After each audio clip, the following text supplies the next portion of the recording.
Before we get started with today's podcast, I want to let you all know about an upcoming program, A Day with New York Times best-selling author Thomas More, on October 27th in Glen Ellen at St. Mark's Church, and October 28th at Conference Chicago at the University Center in the South Loop.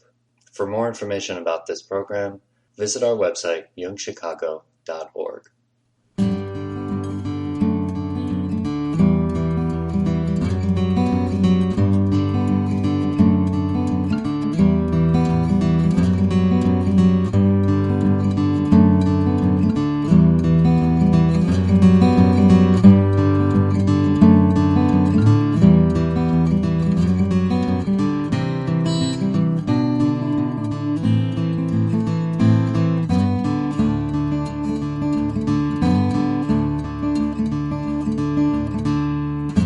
Welcome to the Jungian Anthology Podcast, analytical psychology seminars from the C.G. Jung Institute of Chicago.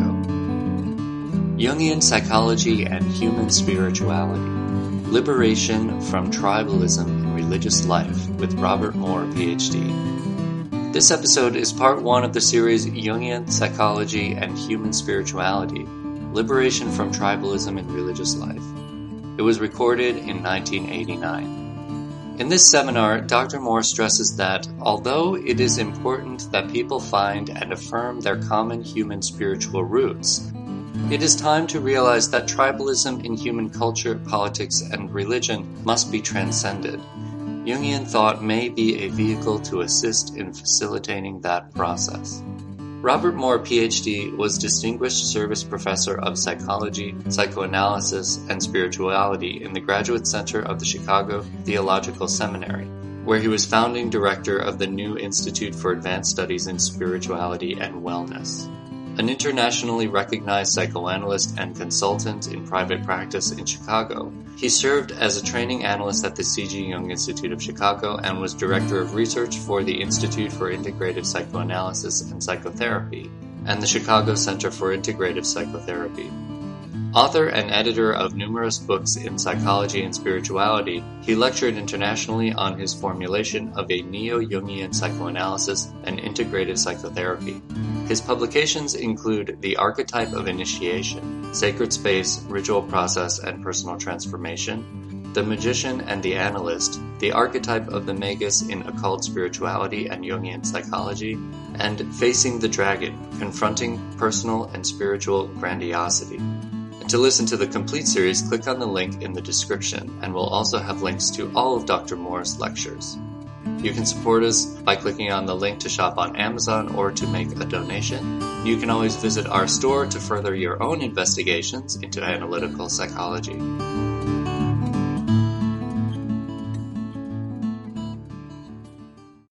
I'm happy to see all of you here. I didn't know how many people would be interested in this topic.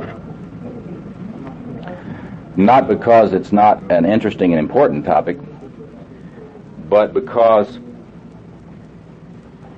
there is so much denial today about the radical importance of this topic. People tend to get into the idea that this is sort of one of those sort of theosophical, dreamy kind of speculations that have been popular in the history of the human race.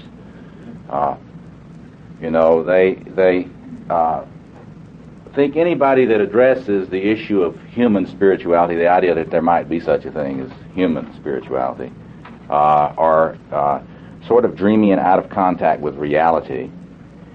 And that's extremely unfortunate, because the first thing that I'd like to get into is why addressing this topic aggressively is so important today. What we're going to do this weekend is I'm just going to sketch for you the broad outlines of what I see to be our situation as a species, spiritually and psychologically, and the way in which that affects our situation on the planet. I'm going to try to lay out for you what I believe to be the resources, particularly available today, which make it possible for us to think in a systematic and realistic way about the task facing us as a species. And quite simply, I would say that it is my belief that we now have the resources which we need to begin to address the fundamental spiritual task of our species. And this is not to begin to address the fundamental spiritual task of our species. And this is not something, in my view, that has been the case very long. Let me just say a word about myself and why I'm interested in this, and then I will jump into our diagnostics. I want to start with diagnostics, and then I want to just outline for you the way I'm going to approach this. And then we'll jump in over our heads and see if we can swim. I'm Robert Moore. I'm a Jungian psychoanalyst. I'm not a Jungian analyst because I don't know anything else. I was a Adlerian analyst before I was a Jungian analyst. My first book was a Freudian book. I continue to study contemporary Freudian theory with the psychoanalytic school of self-psychology, modeled after Kohut.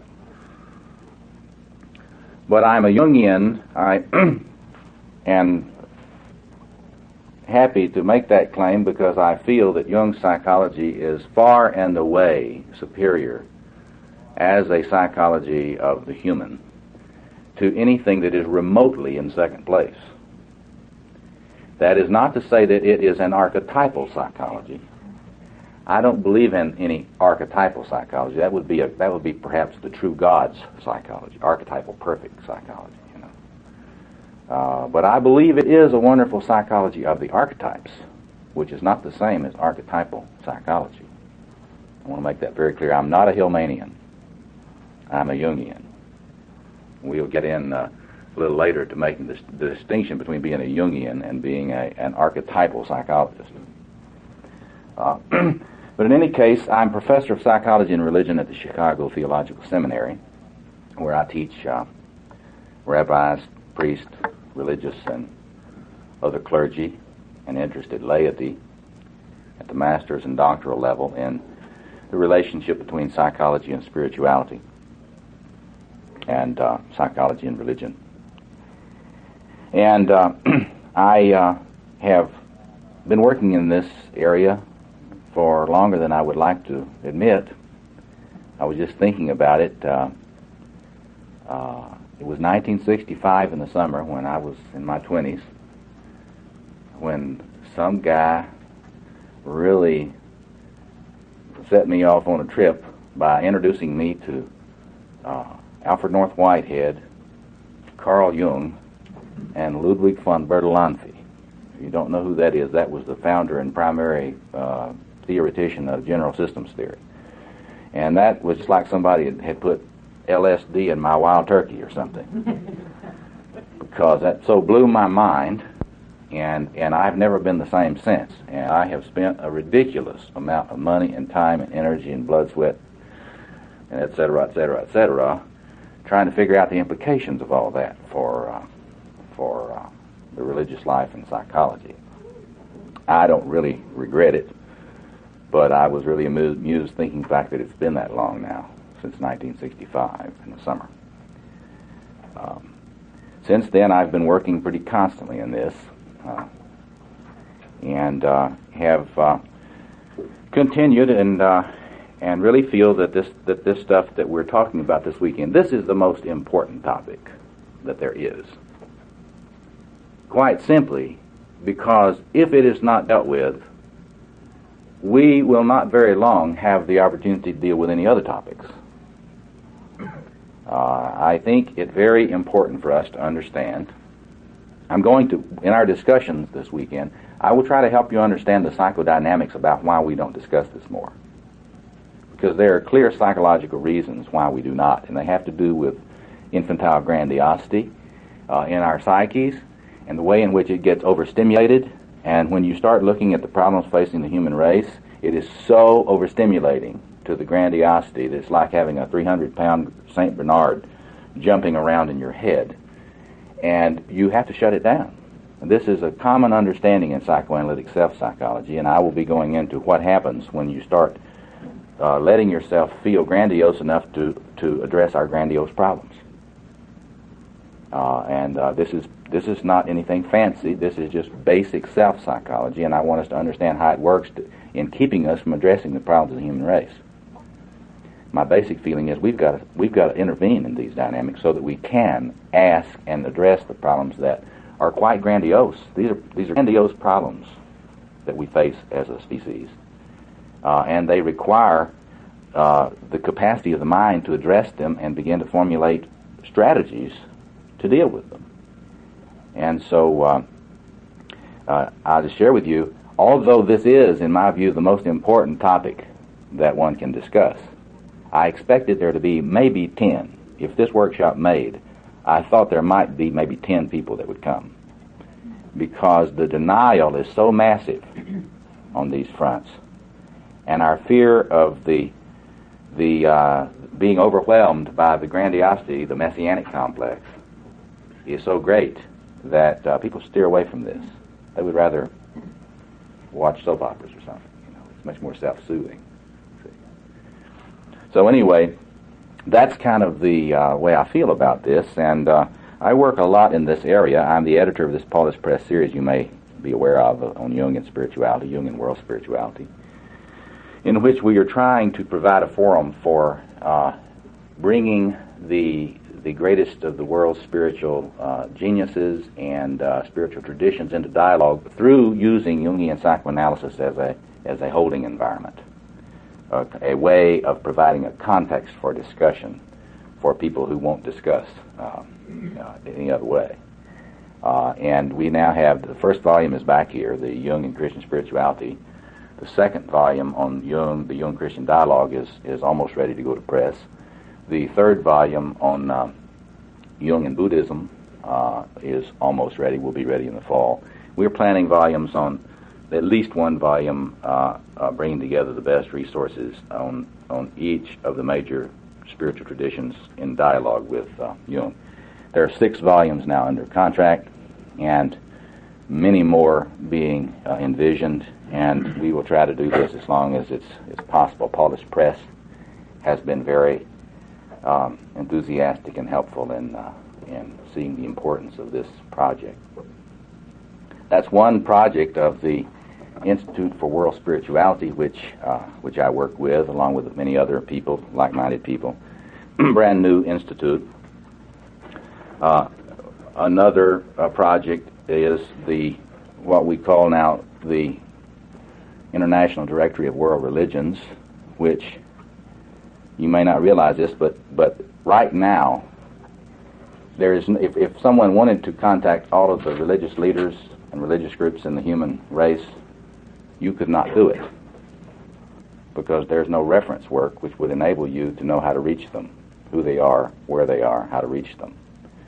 Our institute is well on the way now to, for the first time in history, having a reference work which will be kept in print, through which you can contact every religion on the face of the earth by phone, if you need to. And I think that is sort of a symbol. That is to say, if Chardin is correct that there is a burgeoning planetary consciousness, then you would assume that one spin-off of that would be that might have some manifestation in communications improvement. So I think there's some evidence that in the relatively near future, the potential for communication among religionists the world over will increase rather exponentially. So So there are a number of perspectives on this, but let me just begin by, first I'll say how I want to proceed, and then we'll get into this. I'd like to talk a little bit about the nature and dynamics of human tribalism, and give you a few introductory pegs on which you can think about the dynamics behind that. I'll be going into it far more when I get into the psychology, which I don't know how long it's going to take me to get there, at least by in the morning. But anyway, I'm going to elaborate the dynamics of the psychodynamics of human evil as a psychological underpinning of the way in which we have to think about human religious and spiritual tribalism, because quite clearly it is a manifestation of the demonic, and it is a very clear reflection of the ubiquity in human beings of the grandiosity that the self-psychologists talk about as infantile grandiosity. And one of the things that infantile grandiosity does in the human psyche is it splits it. It splits the psyche, it splits relationships, it creates division in relationships. And so we'll be elaborating that quite a lot later, but I'll just briefly touch on it in doing our diagnostics. Then I'm going to talk about resources that are available today and what they have pointed to as the diagnostics of our situation. I will go into the enormous significance of Mircea Eliade's work and try to give you a little idea about why he's important. You know a lot about Joseph Campbell, so I won't spend a lot of time on that, but I'll relate that to Joseph Campbell's popularity of his work. And then I'll begin talking about Jung, the reason why you need Jung and not just Eliade, or Jung and not just Campbell, and try to help you get a handle on why Jungian psychology is so important as a resource today for these issues. And I will differentiate a little bit between Jungian psychology and other psychologies, and in this context. Then probably, if we get to it today, it's fine, but if we don't, tomorrow morning, I'll be talking about the psychology of human evil and the way in which it feeds religious tribalism and religious arrogance, religious hubris on the planet, and keeps people off of the human task. See, the fact is that religion has been a great problem for human beings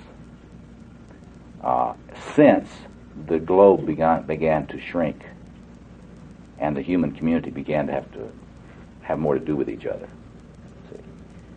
And then after I lay that out and insights from Jungian thought about how to deal with that, elaborated from some contemporary psychoanalytic self-psychology, we will turn to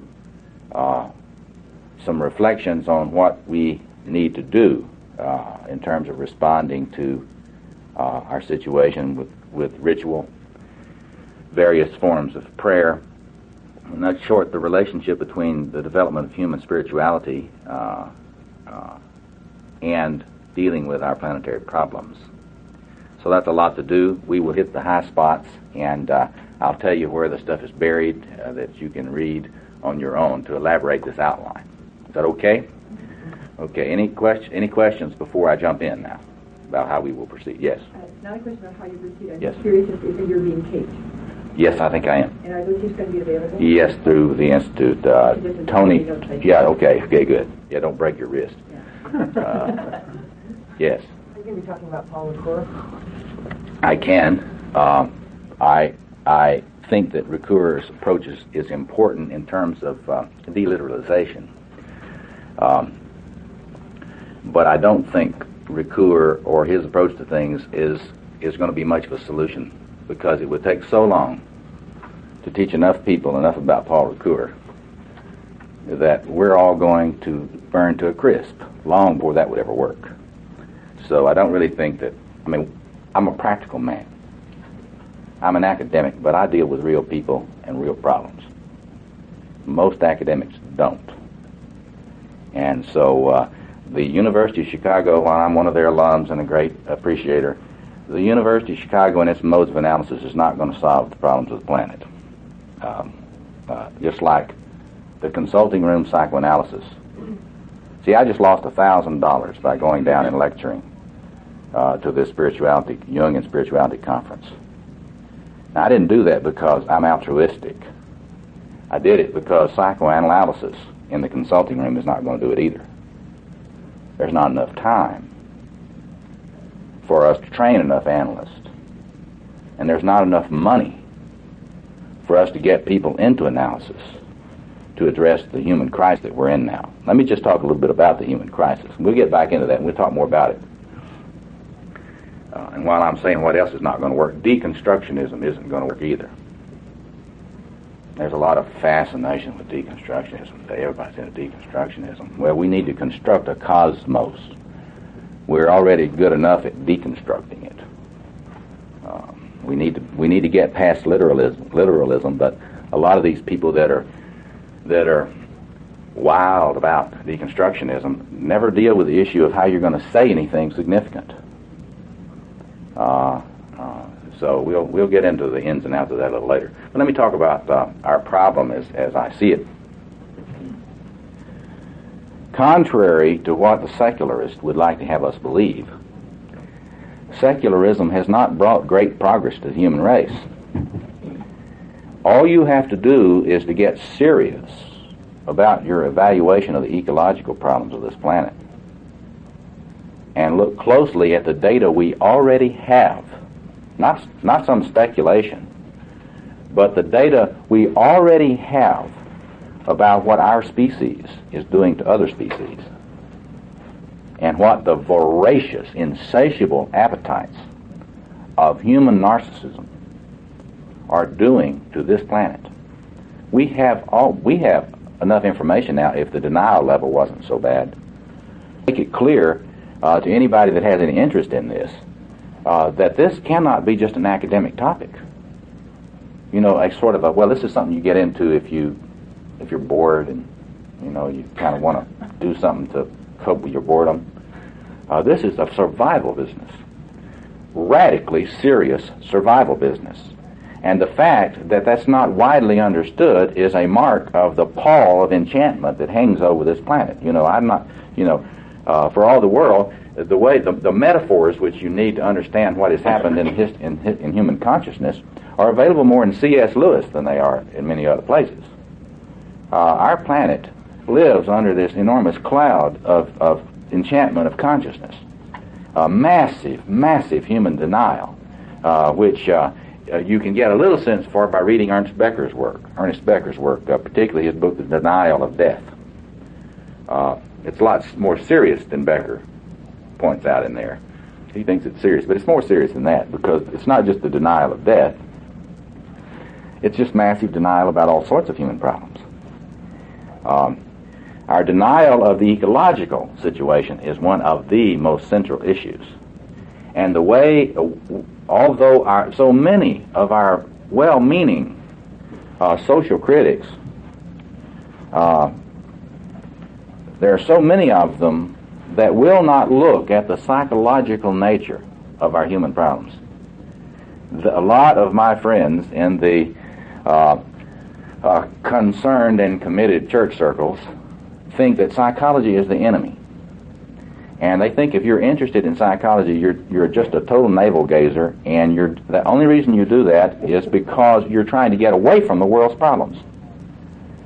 And they really believe if you become a Marxist, that you don't, and you can kind of translate religious categories into Marxist categories, and then if you could just get everybody to be Marxist, the world's problems would just disappear. Marxists would never engage in cocaine trafficking. Do you know that? If you were a Marxist, you wouldn't have to shoot any of your generals for smuggling cocaine in the United States. Did you know that? If you were a Marxist, you would never have any radical, totalitarian executions of people who were longing for human freedom. Did you know that? We wouldn't have any executions of students. We wouldn't shoot students in the streets if you were Marxist. And so much, you can go on and on that forever. It makes me sick because it shows such an incredible naivete. They never read Reinhold Niebuhr, or if they did, they didn't understand him. You know, about the dynamics of human pride and how they afflict all ideologies. The human situation is not because we got the wrong ideology. And so what our task is today is to get out of some of this, what Robert Bly would call the naive male and naive female approach to the human situation. Bly is fond of pointing out, you know, there are some bad things out here in the world, and they are real. And in some significant way, poetry and folklore and myth have always pointed out that it's in us, and it wouldn't matter what ideology we had, we would corrupt it for narcissistic purposes. And this is the kind of thing which it seems to me that makes psychoanalytic interpretation in general and Jungian reflection in particular so key if we're going to have a chance in even understanding the problem that we've got, much less the solution, the potential solutions. So let me just get into this a little bit.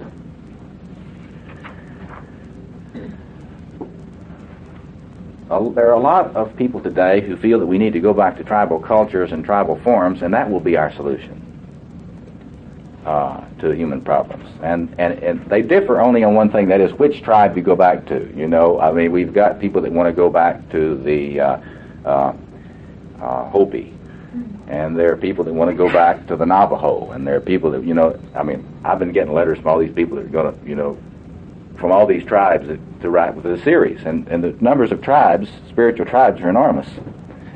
But what we have to do is get a little feeling for what tribal culture is like. See, for the tribe, in the pre-modern world, for the tribe was the human race. You see. In other words, anybody that wasn't in the tribe was not human.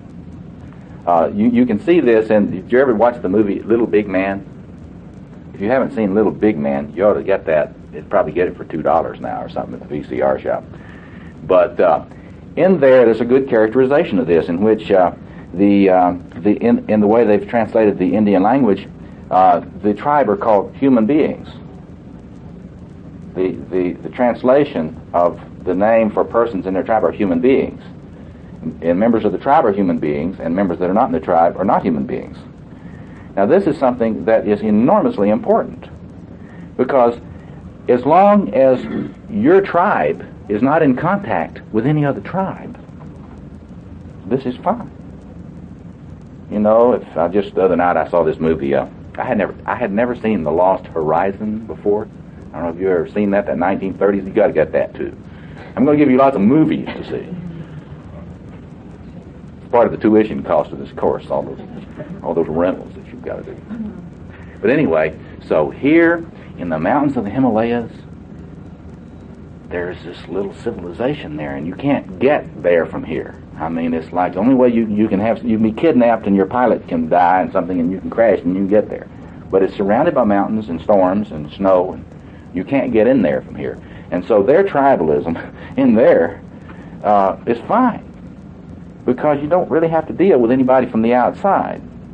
And you've got to realize that for a long time in the history of the human race, that was close to being the situation of a lot of tribes. You know, we still find tribes in the jungles, you know, that have not had any contact with any other tribes. So they don't have any theological problems, see, about this. What about those, you know? And where did Adam and Eve's children find people to marry? See, they didn't have that too much. But as human culture has increasingly been marked by contact with other people that are not in your tribe. This has become an increasing issue. Now, it's very interesting to study the history of human warfare on this, because very often people will tell me that, well, human beings have always been into war and destruction and everything in an unlimited way. And I say, well, it's true that human beings have got the warrior inside. And I'm going to lay out for you what I consider the geography of inner space a little later. And the bad news is this: inside every one of you is this, not in the software, but in the hardware, there is a warrior.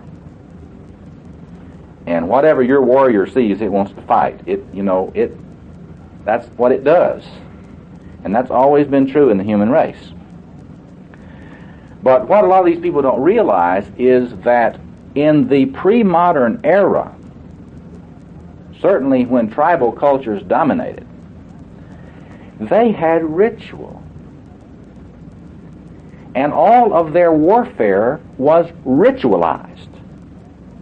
There were rituals of warfare. For what purpose? To limit it, to contain it, to control it. I said a little while ago that I don't think modernity is an improvement. There are lots of reasons why it isn't. And one of the main ones is here. The increasing modernization in warfare is an increasing lowering of the level of consciousness about ritualization in warfare. In other words, you can't go up to the War College today and find a course, Ritualization of Warfare 302. See, if you go to the War College, you won't find a part of the curriculum that says, now these are the rituals we engage in to make sure we don't kill too many of the enemy.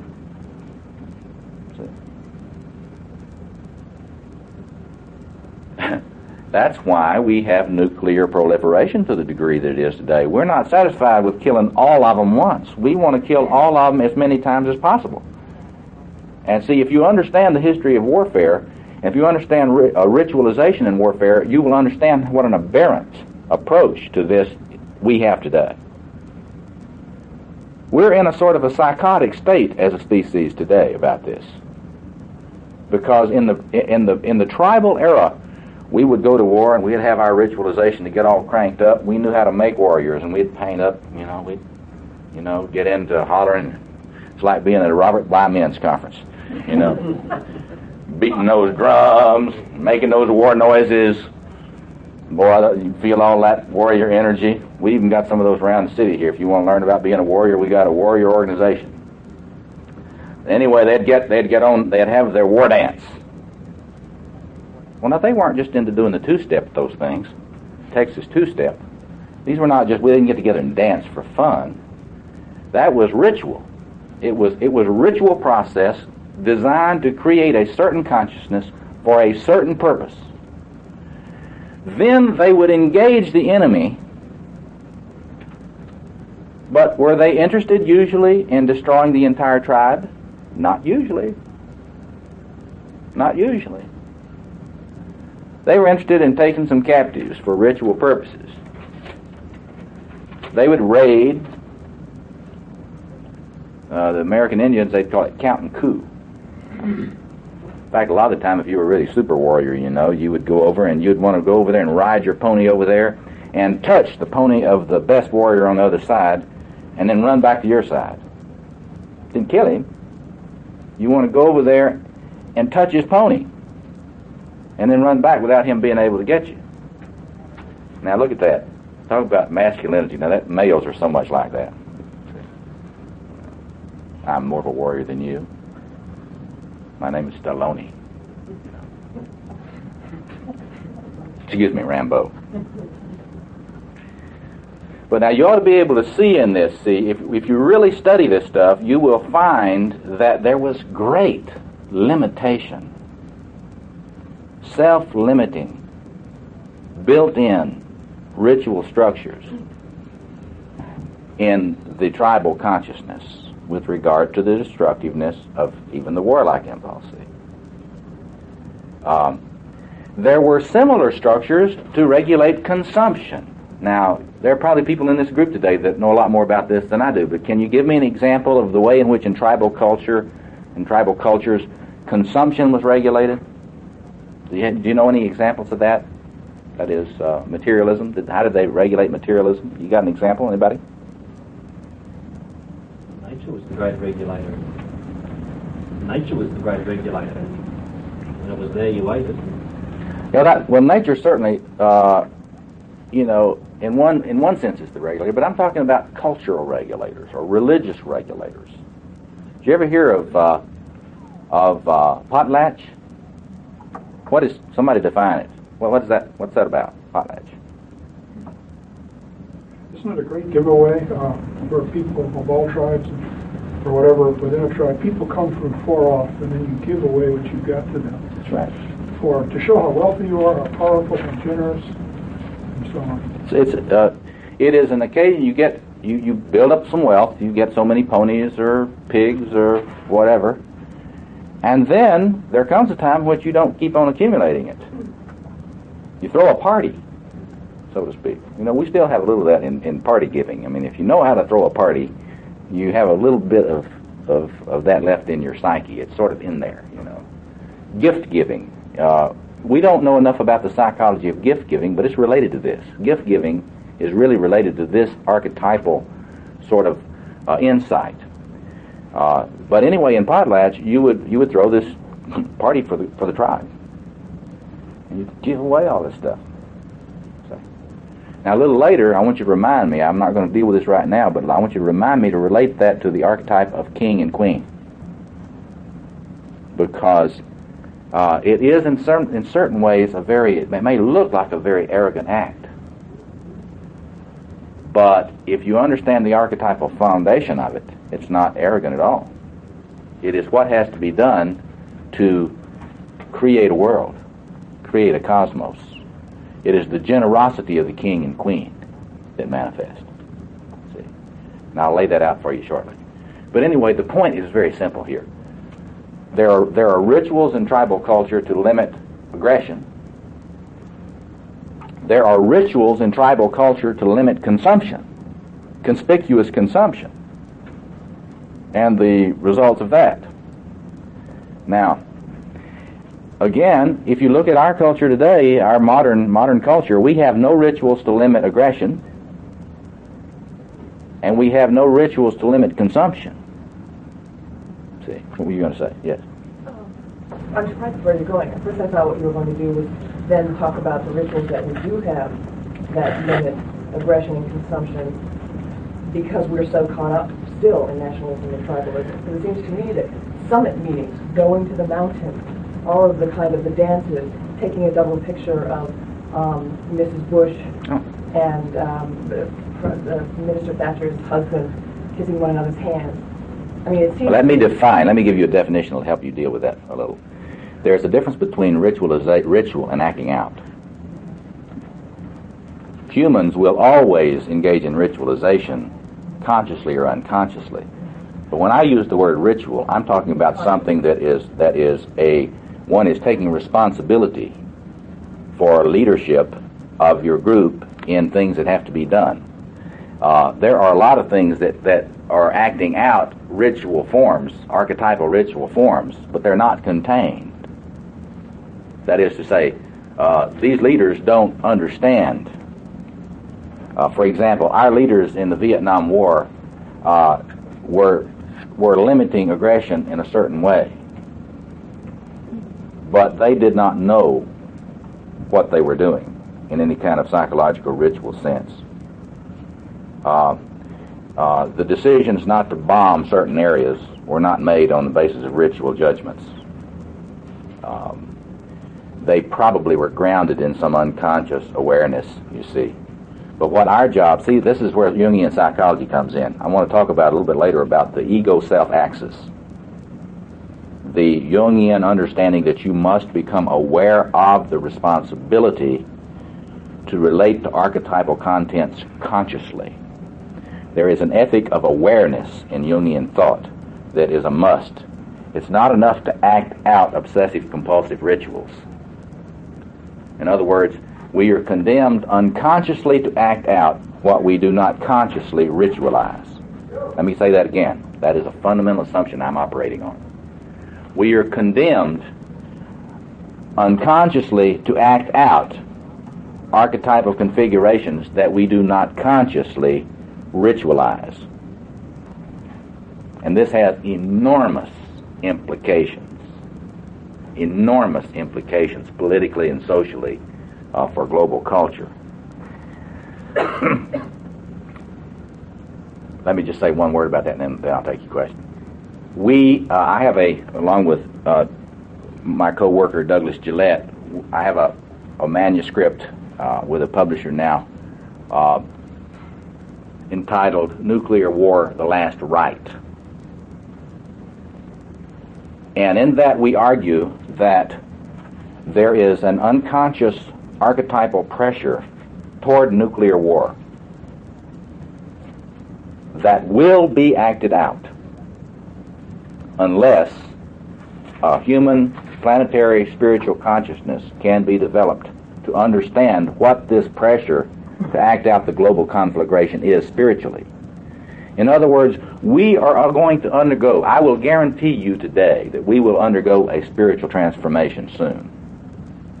There will be a great cleansing of the planet Earth. That is guaranteed by the archetypal configurations in the human psyche. The question is whether it will be acting out and we see ourselves as purified in the great fireball, or whether we take conscious responsibility for the changes that will be required for us to realize that the transformation that is required is a sacrifice of our infantile grandiosity as a species, and not the literal. Here's where the deconstructionists are allies in this. We must not take literally the necessity to dismember the human race. See? Do you follow that? Here's the bad news from a Jungian point of view. The bad news is there really are archetypes. There really is an archetype of death and rebirth that is behind the apocalypse myth. If you study the dreams of children throughout the world, or if you study world mythology, you will find in every major tradition the myth of the great conflagration. In this manuscript that Doug and I have got now, we have an appendix of about 50 pages in which we collate these myths of the great fire. Now that is in the psyche. If you are a Jungian, now if you're not a Jungian, it's not a problem. But if you're a Jungian, you don't think you can ignore these things in the psyche. Myths for a Jungian are not the same as myths for some academic mythologist. That's why I'm going to get into the difference between academic mythologist and a Jungian. Because for a Jungian, we are convinced that these things are psychoactive whether you like it or not. Archetypes influence you. You can't help it. They're in your hardware. The only thing you can do is either relate to them consciously and responsibly, or you can act them out. That's one of the fundamental assumptions here. And so you can see where I'm going here. In tribal cultures, they had rituals. They were not, you may morally frown on, what they were going to do with those prisoners that they took. A lot of the tribes, they brought them in and they sacrificed them. And ate them. A lot of them ate them. Primitive mass. You see? Literally. But I must point out to you that maybe it was 2 or 3 or 5. And for a while, they wouldn't have any more raids. In other words, they didn't get into a fantasy of having to kill off everybody. You needed those folks as a source of sacrifices. See, so you weren't going to totally destroy them. In a very deep way, that's morally superior to modernity. Because our Our arrogant modern egos talk a good line. Oh, we're very humanitarian. We got Amnesty International. We keep tabs on how many people are being tortured. We are so superior. And all the while, we've got radical increase every year in our amount of overkill in our nuclear arsenal. Oh, we're so sophisticated. We're so superior to these tribal peoples. But the nuclear proliferation grows exponentially all over the planet. Now, it is not just in the second world, not just in the third world, but there aren't any groups now, any major groups on the planet that are not pressing for nuclear capabilities, nuclear delivery systems, and nuclear weapons. Now, if you're not a Jungian, you won't pay much attention to that. But if you're a Jungian and you think that the human race has an instinctual pressure toward transformation, then you will look at that and you will think different things about it. He was first, and I'll come to you. Okay. So, when an example of a ritual to regulate consumption, instead of when Bush went to Poland and said, here's $20 or $30 million, which he takes out of petty cash, says, okay, here I'm going to give you 10 executives from all the Fortune 500 companies, and you got them for 5 years until you revitalize your economy. That's something of value to him, and then he gives that away, which is going to hurt his economy. Right. See, that's the thing. Would that be? Well, we can have a little fun toward the end. In fact, I'll just give you your assignment now. I want you to play with the idea of what concrete actions and ritualizations. In other words, if I were to say, okay, team, we're going to formulate the strategic approach to developing human consciousness and behavior in this tribal planet. What are some of the rituals what are the concrete ritualizations you would try to do to create kind of an awareness of limiting aggression, limiting consumption, doing something, concrete? Because, see, you may think that's funny, and you may have an idea, that would be silly to think about that. My view is it's crazy not to. And see, it is interesting. If we help the Polish economy, there are going to be other competition for American auto workers, see, et cetera, et cetera. I mean, this is the international economy is a very interesting phenomenon in this context. So you're right. You help. It's very interesting. Like at the end of World War II, the Marshall Plan. The Allies helped rebuild the economies of the vanquished. And now look today. And think about it. It was 1945, Douglas MacArthur stood on the battleship Missouri and totally devastated Japan. By 1985, 40 years later, the Japanese have won the economic war against the United States for all practical purposes. And Germany's not far behind.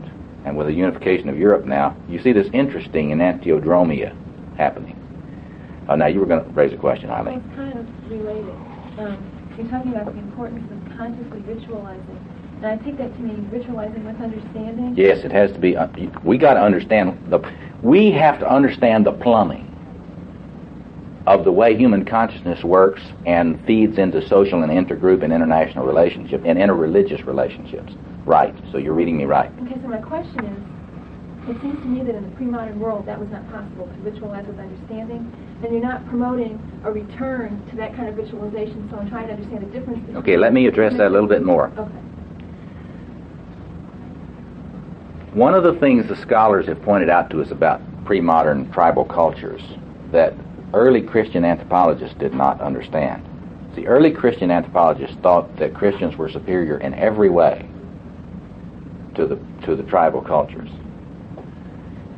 And it's embarrassing to read these early Christian anthropologists' arrogance. And they're talking about the different tribal cultures that they were studying. They did not understand them at all. And they did not realize the incredible sophistication of tribal ritual elders in ritual process and its relationship to consciousness. I would say to you that most tribal cultures were light years ahead of us in their understanding of the relationship between ritualization and consciousness. I cannot take you to too many sophisticated psychologists and psychoanalysts today and show you anybody that knows anything about ritualization and consciousness.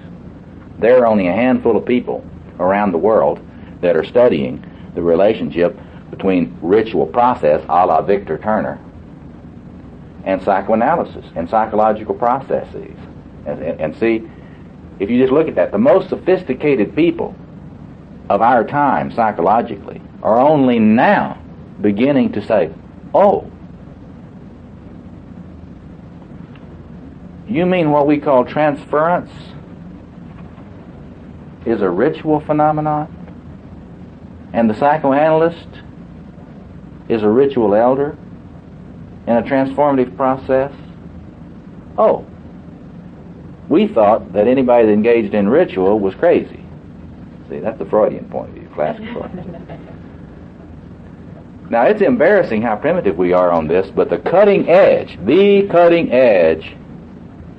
in psychoanalytic theory today is the understanding that the human psyche is affected by ritualization processes.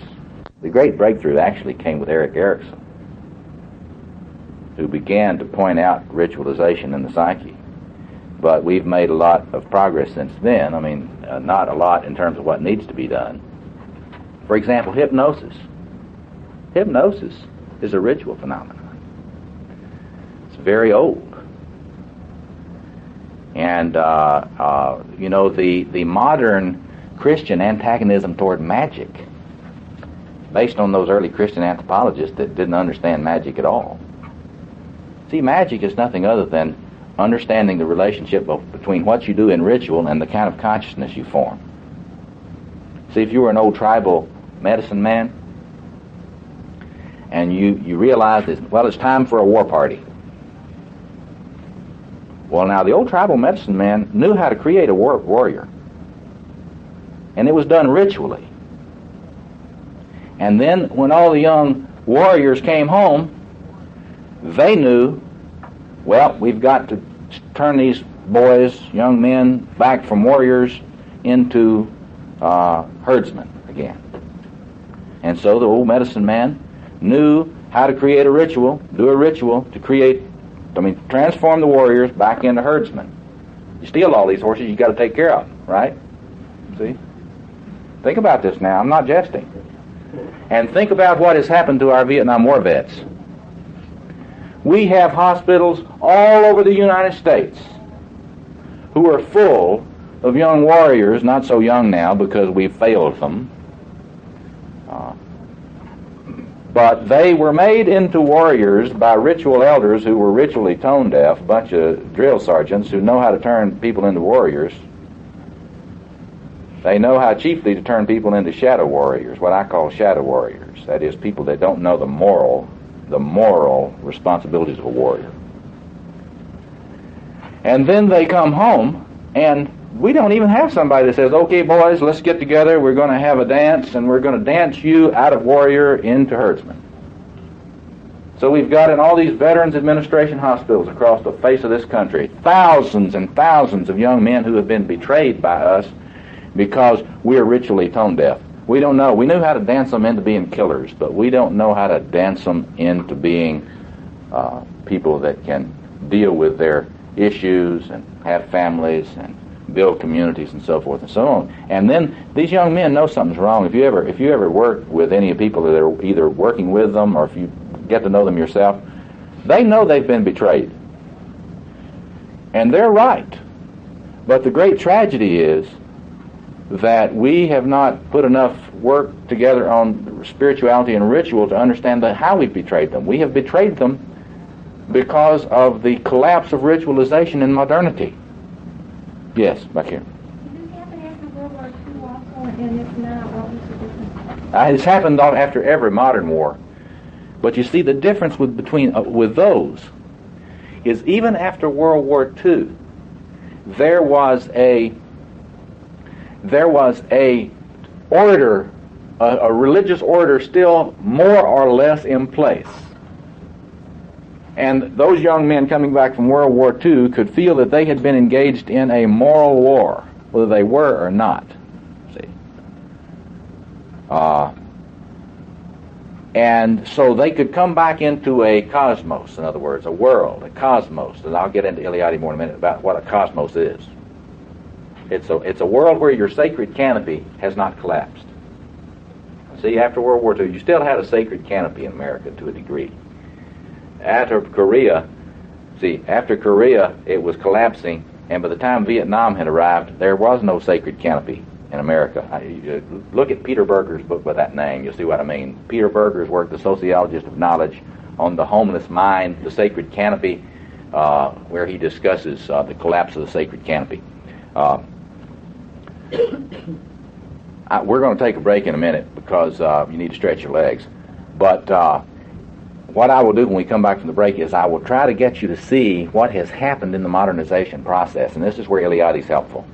The sacred canopy of myth has collapsed for moderns and for modern culture. And that means there isn't anything to return to. There's no cosmos, even a tribal cosmos. There's no tribal cosmos anymore. This is like being an American Indian and having your cosmos, your tribal cosmos, collapse on you, and then all you've got is self-destructive use of alcohol, drugs, etc., etc., etc. And this is happening. It's not just the American Indians. We're all into self-medication now. Yes. What function of professional sports like football? It's a ritualization to inhibit aggression. And it was contrasting that when you mentioned Vietnam veterans when they protesters in the tidal basin talking to Nixon talked about football. Yes. And this happened in Vietnam. Yes. Well, I want to make it very clear that our most aggressive violent sports are ritual or unconscious ritualizations. They're really acting out, but they're better than nothing. Because if you were to shut down professional sports in this country for about 1 year, the enormous increase in violence and violent crime would blow your mind, maybe literally.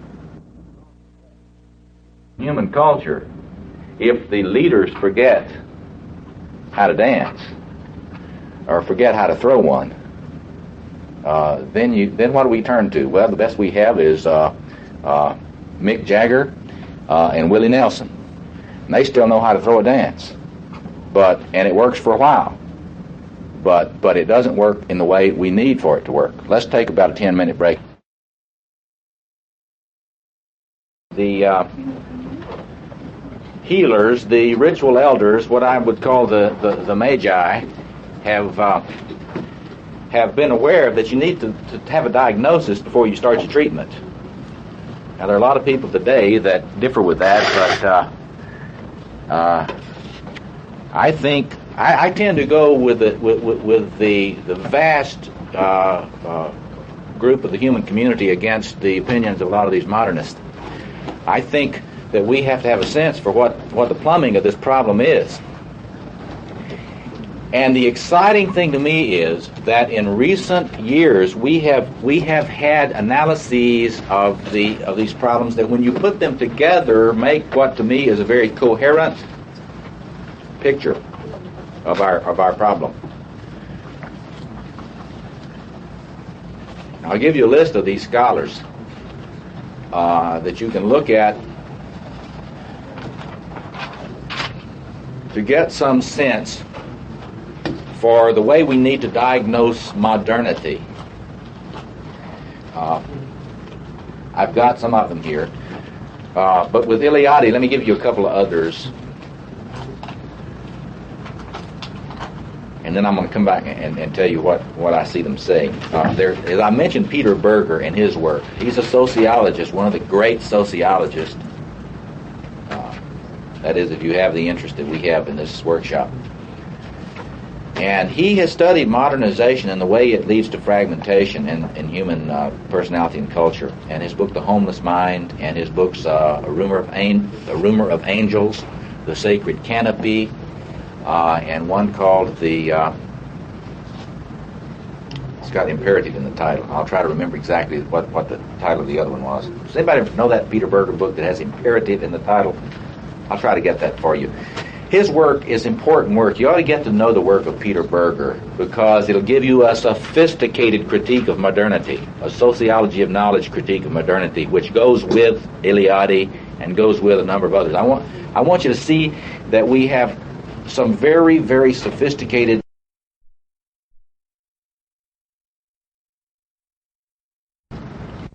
But anyway, so he's one. Another one that a lot of Jungians don't like, but I increasingly admire, is the work of Peter Homans, Homans. A lot of Jungians just cannot stand Peter Homans because he used a Cohutian self-psychology approach to understand the conflict between Freud and Jung, and looked at Jung's narcissistic pathology, which in my view was substantial. But you need to understand that I think that probably everybody in this room has substantial narcissistic pathology, so I'm not running down Jung. I think we just need to understand that we all have severe narcissistic problems. And we all, I was talking to one of you at the break, and we agreed that we ought to have a Humans Anonymous 12-step program to deal with our residual narcissistic pathology. And if we could get that going, we would address most of these issues in a significant way. I'm not just joking. But anyway, in that book, in his book Jung in Context, in Homans' book Jung in Context, if you'll read that and you'll try to kind of control your anger at him because he shows you Jung's shadow, and read his analysis of the modernization process and what happens in the modernization process. And then when his new book comes out, he's got a new book coming out called, it's something, I'll try to get this before tomorrow to get the exact title, but it has to do with mourning, modernity and mourning, the mourning process, in which he elaborates the approach to the understanding of the psychology of modernization, which he began in that book on Jung, and he has elaborated this psychology of modernization in a much more extensive way in this book that's coming out with the University of Chicago Press, I think, this year. If you put those two books together, you get this sophisticated understanding of the longings that we have in modernity, and the way in which we have the loss. What is the loss that we have had as modernization and secularization have occurred? Well, what we have lost is enormous, contrary to what secularists think. And I want to, before we break for lunch, I want to lay out for you in a very simple way, and I'll be going over this again. But see, modernists and secularists and atheists like to pretend that the world has made this giant leap toward humanization with the modernization process. There could be nothing that's further from the truth than that. But they love to push that, and that's the dominant ideology around the world among intellectuals. It's one of the reasons why Jung is not popular in university faculties. Because, you see, Jung is not a secularist. And anybody that values Jung they know he's not a secularist. And so if you show yourself, if you go into a very, very secular-dominated faculty, you should not politically come out as a Jungian until you pass your exams. I say that only half in jest. But the thing about it is that there has been an enormous loss. And what is that? Well, it's the realm of the sacred. And of course, as long as nobody studied the psychology of all this, you could kind of get into, well, we're being free, now we're free of all these priests. You know, the French fantasy, you know. Now we're free of the kings, and we're free of these priests, and we're free of all these religious people telling us what to do, and now we're going to have civilization, and we're going to have humanity, blah, blah, blah. And it was a wonderful fantasy. The Enlightenment fantasy was a beautiful fantasy, and you know, you need to study that. Study the history of the Enlightenment to get a sense of the fantasy about progress without God, you know. I mean, you know, get rid of all this God stuff and all these priestcraft, and we'll have progress unlimited. And then we have the Titanic, you know, the unsinkable ship of secularization and enlightenment and technology. And about the time that modern Enlightenment, civilization, and science began to peak out, which was right before World War I. Right before World War I, the pride of the modern West was at its height. And we had an unsinkable ship, and we had an increasing sophistication among civilizations. They were Christian, but better than being Christian, they were scientifically advanced.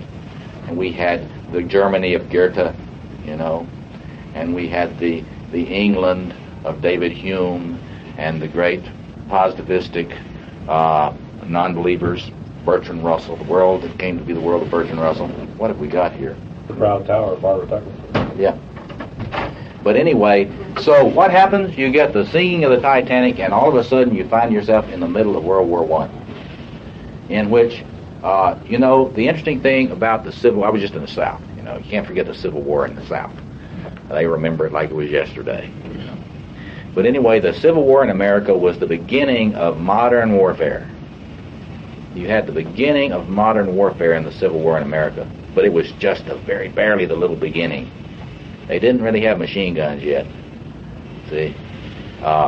And the First World War was the first war in which we see the results of modernization full-blown in warfare. And so you have this picture, read All Quiet on the Western Front, and you begin to have grave doubts about this project of modernization among some folk.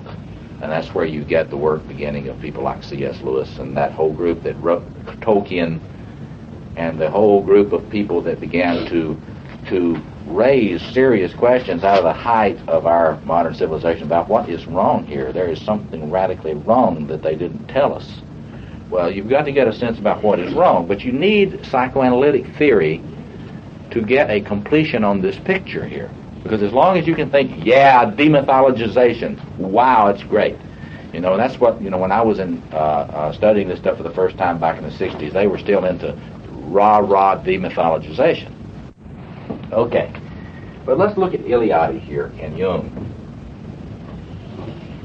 The interesting thing is that if you study Eliade, he makes this enormously important point that not too many people have noticed as being very important. He says, for homo religiosus, that is pre-modern human beings, the world, space, and time are heterogeneous. There's not just one space and time, not just one world. See, there is the world of the profane, and there's the world of the sacred, the world of myth. And Eliade says, and this is where you start reading the sacred and the profane. How many of you read the sacred and the profane? Okay, now that's part of your assignment. You got to get Eliade, the sacred and the profane, and he will lay this out for you in a way I can't really do very elaborately. But the point of it he makes, and then if you can get my little essay that I wrote in this book called Anthropology and the Study of Religion, my essay in there called Space and Time and Human Transformation.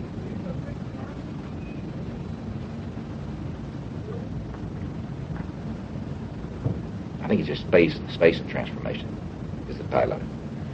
But anyway, there is this radical distinction between ordinary space-time and sacred space and time. And Eliade's argument is that for the history of the human race prior to the modernization process, this was always the case. Now, in other words, when you were a pre-modern person, you felt the need to make contact with the divine realm regularly. Think about the liturgical year. The liturgical year is a vestige of insights from that time. The Mass is a refugee from a world in which it was important to go to the axis mundi, the center. Now remember this. This is the human world down here. Now we're going to... Here's the...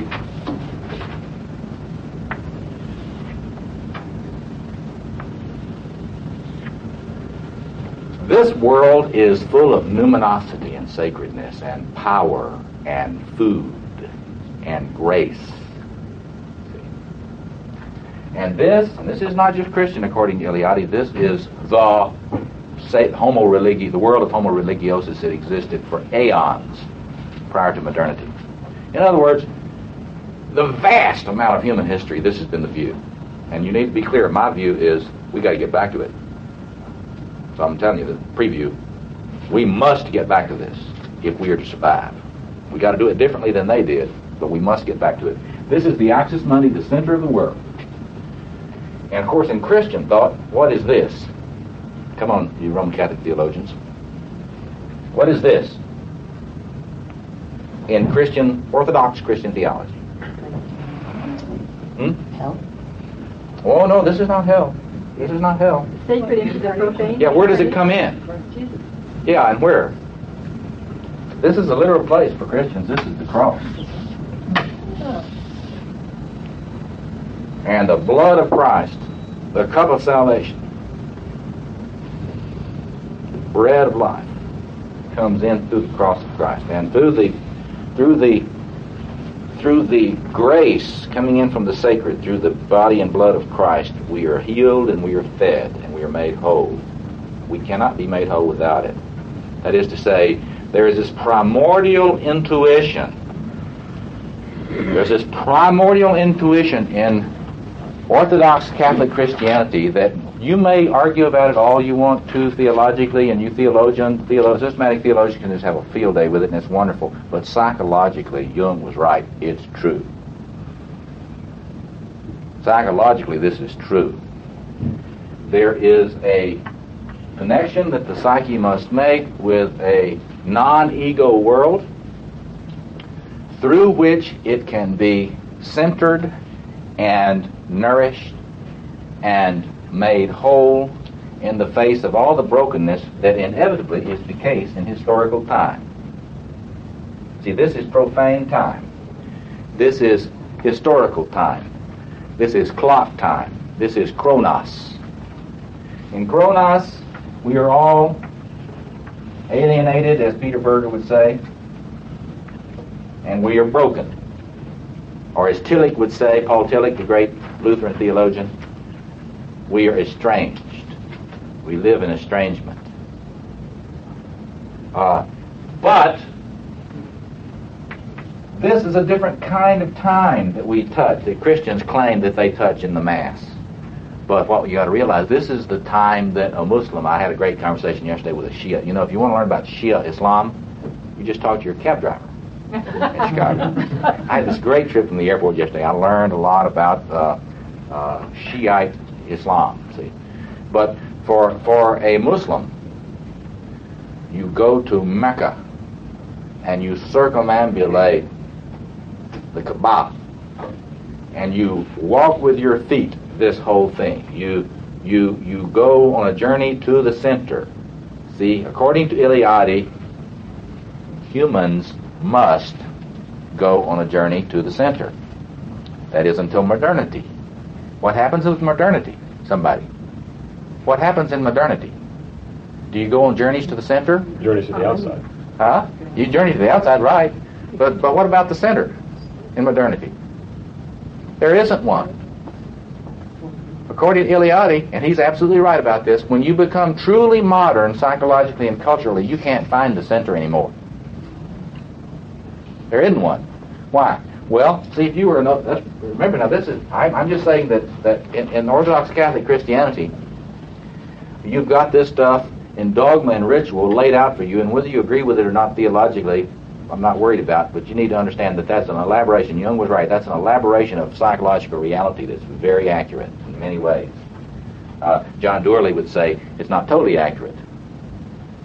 And we'll talk a little bit about Doerley later. Don't let me forget tomorrow to talk about the work of John Doerley. I agree with it. I was just at the conference. John and I were lecturing down in North Carolina together. Is it Kairos, Chronos, thank you. Kairos. Okay, can I spell that right? Okay. You see, a lot of people, though, they're kind of funny about Kairos. A lot of Christians, they don't understand this. They say, well, now, Kairos is the fullness of time. Kairos is those pregnant moments. And so they put emphasis on kairos as his experience from chronos. And of course that's right. I mean, there are these times in which you do experience this fullness and pregnant, ready to be birthed time. You do experience that. But what they don't get, they need to have Iliadi to get this, see. Kairos is always pregnant. There's never a time when Kairos is not pregnant and full. See, that's where a lot of the people that talk about, Kairos, it's just pregnant moment. It's like it just comes once in 1,000 years or once every 2,000 years something. But see, that's a misunderstanding. The reality, spiritual reality that's talking about is always full. Iliadi talked about it. This is the sacred. Now, okay, so I'm this primitive herdsman, right? And I've got my family. I may be Abraham or somebody, but I'm wandering around in the desert, and I'm getting tired of this, and I'm getting tired of feeling lost. So I'm just lucky that I know about rituals of divination, right? So I get my goat, the special one that's been revealed to me in my dreams or something. And I set this goat loose because I know this is a sacred goat. And this goat will find the center of the world. It's going to find this spot. Now, I do not know where this spot is, but my goat will find it. So my goat wanders, and we all follow that goat. And when that goat stops, in biblical tradition, what would we call it? Bethel. We know that is the sacred space, the center of the world, the Oxus Mundi. This is where Jacob's ladder is. See? Traffic between the sacred and the profane realm. And then I'll have a sacrifice there, put up a bunch of stones, we'll have an altar there. And this is true throughout the human race, you see. No matter what tradition, they all did this at some level. Still do. If you travel around the world as I love to do, and you go throughout every culture and every place on this globe, and I will guarantee you will find places where the human beings have done this. And they've been there for thousands, some of them for thousands of years. And they have survived through the different religions that control them. And so for those of us that love Jerusalem, it's been a sacred space.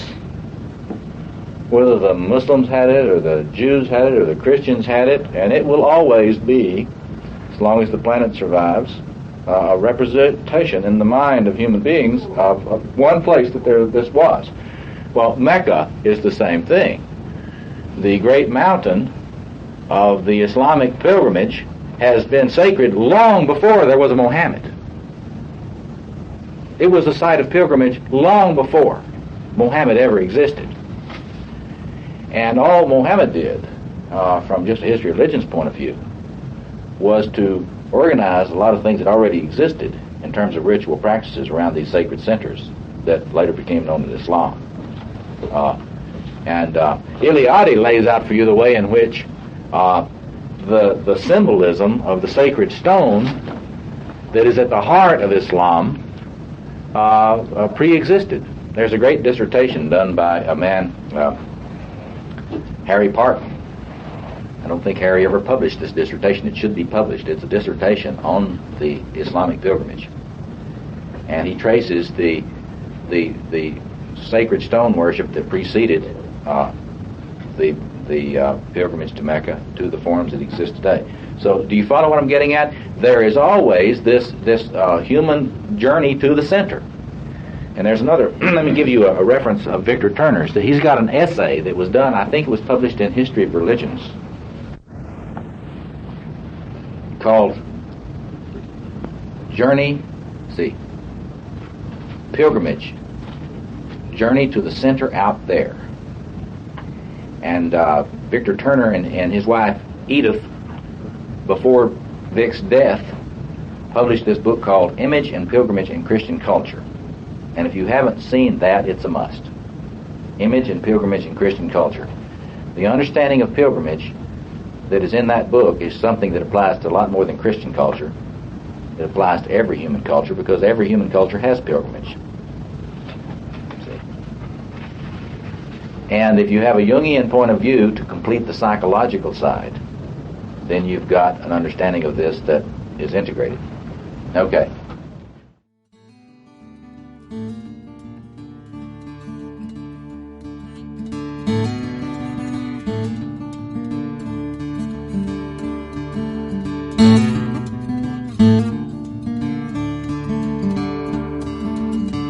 This podcast is distributed under a Creative Commons Attribution, Non-Commercial, No Derivatives license.